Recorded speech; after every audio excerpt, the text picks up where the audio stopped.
Hinduism stood low in British estimation, partly because of its utter unfamiliarity, partly because of the several social evils which then prevailed in Hindu society and carried direct or indirect religious sanction, and partly because the West saw it and Islam working side by side and inevitably compared them to each other and on the whole preferred Islam. Pre-mutiny British studies of India abound in horrified references to Hindu social and religious practices which had shocked Western sensibility.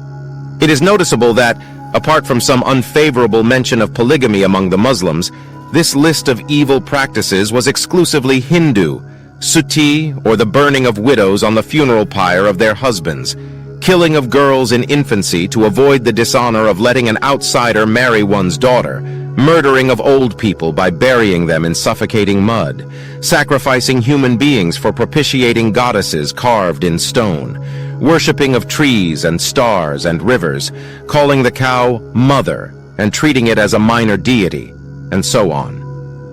Two other factors seem to have influenced their opinion. They found the Hindu completely ignorant of his own history, and themselves being a people with a finely developed historical sense. This they found appalling.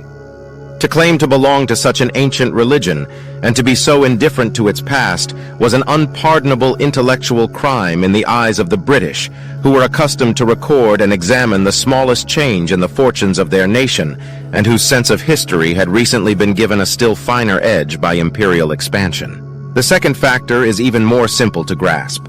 Even those among the English in India whose interest in history was lukewarm could see that for hundreds of years the Hindu, in spite of his 3/4 majority in the land, had been ruled by the foreign Muslim minority with whom he had nothing in common. The Englishman's love of freedom, his own freedom of course, was legendary, and the spectacle of a vast mass of inert humanity quietly acquiescing in foreign rule convinced him that such people did not deserve sympathy or respect.